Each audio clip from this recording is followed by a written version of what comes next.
La segunda carta de Pablo a los tesalonicenses. No mucho tiempo después de escribir Primera de Tesalonicenses, Pablo recibió un reporte sobre los cristianos en Tesalónica de que los problemas que él había tratado en esa carta no solo habían continuado, sino que habían empeorado. Las persecuciones se habían intensificado y los cristianos tesalonicenses estaban confundidos y atemorizados respecto al regreso de Jesús. Así que Pablo envió esta breve carta que está diseñada para tener 3 secciones que abordan los 3 problemas en esta iglesia. Pablo primero ofrece esperanza en medio de su persecución continua y ofrece claridad acerca del venidero día del Señor. Y luego, finalmente, él reta de manera muy específica a las personas ociosas que se negaban a trabajar con normalidad. El final de cada una de estas secciones está marcado claramente con una breve oración final. Pablo inicia con una oración de acción de gracias por el continuo amor y fidelidad de los tesalonicenses y específicamente por su perseverancia. Él se ha enterado de que sus vecinos griegos y romanos, y quizás hasta los judíos, han intensificado la persecución de estos cristianos. Son una minoría religiosa que se enfrenta a una violenta opresión, y Pablo está preocupado de que ellos podrían dejar de seguir a Jesús si la cosa se ponía peor. Así que Pablo les recuerda, como lo hizo en la primera carta, que su sufrimiento, por estar asociado con Jesús, es una manera de participar en el reino de Dios.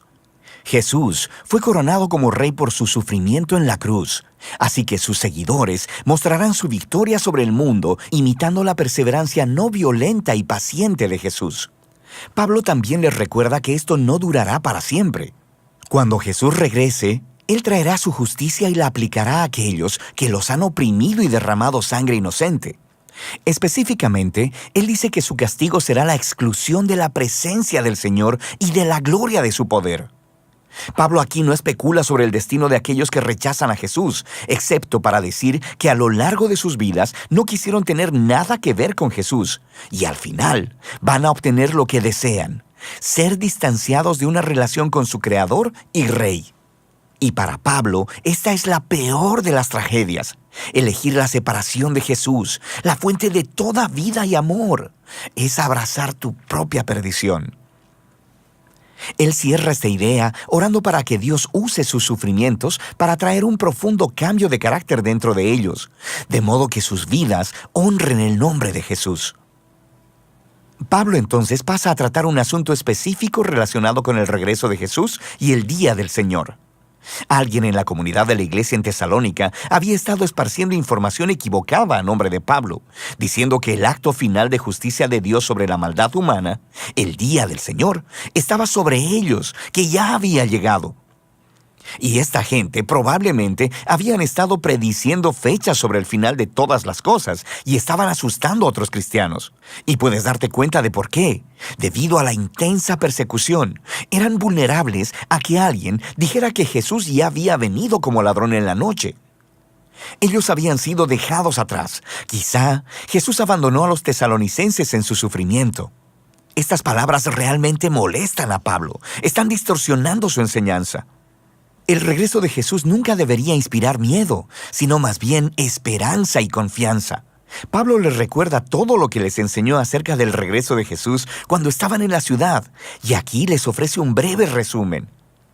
En realidad, esta explicación es demasiado corta. Este párrafo tiene muchos enigmas y problemas de interpretación, pero lo que está claro es que Pablo cita el conocido tema de los profetas Isaías y Daniel, de que los reinos de este mundo continuarán produciendo gobernantes que se rebelan contra Dios, como lo hicieron antes Nabucodonosor o el rey del norte. Estos líderes se habían exaltado a sí mismos, asignándose autoridad divina. Y para Pablo, estos antiguos reyes y profecías nos proveen imágenes y nos muestran un patrón que Pablo vio cumplido en su día, en los emperadores romanos Calígula y Nerón, y esperaba que se repitiera otra vez. Esa historia terminaría con un gobernante profundamente rebelde, empoderado por la maldad misma, alguien que desatará el caos y la violencia en el mundo de Dios, pero no para siempre. Cuando Jesús regrese, Él confrontará al rebelde y a todos los que cometen maldad y liberará a su pueblo.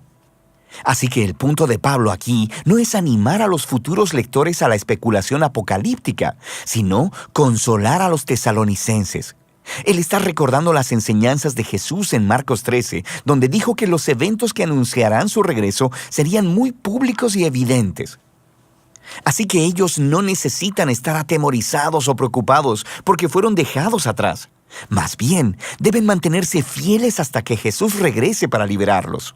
Así que, en su oración final, Él le pide a Jesús y al Padre que consuelen y fortalezcan a los tesalonicenses para que permanezcan fieles en el camino de Jesús. Lo cual lleva a Pablo a su tema final, un reto para aquellos que estaban ociosos, lo cual no significa simplemente que eran perezosos. Se está refiriendo a personas que eran irresponsables y se negaban a trabajar para sostenerse a sí mismos, resultando en vidas personales caóticas. Pablo ya había tratado este problema en su primera carta y parece que se había puesto peor. Ahora, no sabemos con certeza por qué algunas personas en esta iglesia se negaban a trabajar. Es posible que este problema estuviera conectado con el anterior. Quizá algunas personas pensaban que Jesús regresaría muy pronto, así que renunciaron a sus trabajos y dejaron de vivir su vida normal. Pero es más probable que Pablo esté hablando de un problema relacionado con una práctica de cultura romana llamada patronaje. Así que tenías personas pobres viviendo en las ciudades quienes se hacían clientes, una especie de sirvientes personales de las personas ricas, y se mantenían de su generosidad ocasional. Pero habían muchas condiciones no evidentes.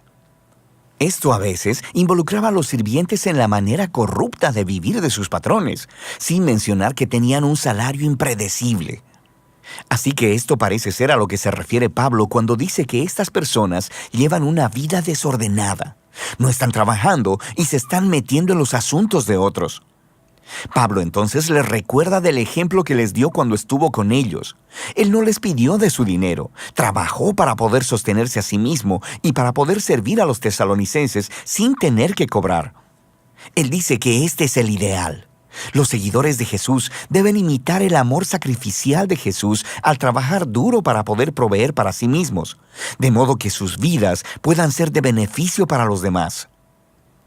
Él concluye con una oración final para que en medio de toda su confusión y sufrimiento, Dios les conceda paz a través del Señor Jesús, el Mesías. Esta breve carta a los tesalonicenses nos ayuda a ver que la creencia de los primeros cristianos sobre el regreso de Jesús y la esperanza del juicio final no eran ideas que procuraran generar especulaciones sobre las fechas de los tiempos apocalípticos. Más bien estas creencias trajeron esperanza, inspiraron fidelidad y devoción a Jesús, especialmente para los cristianos perseguidos que se enfrentaban con violenta oposición. Así que, para las generaciones posteriores de cristianos, ya sea que enfrenten persecución o no, esta carta nos recuerda que lo que esperamos que suceda moldea aquello que motiva tu vida diaria. Y de eso se trata Segunda de Tesalonicenses.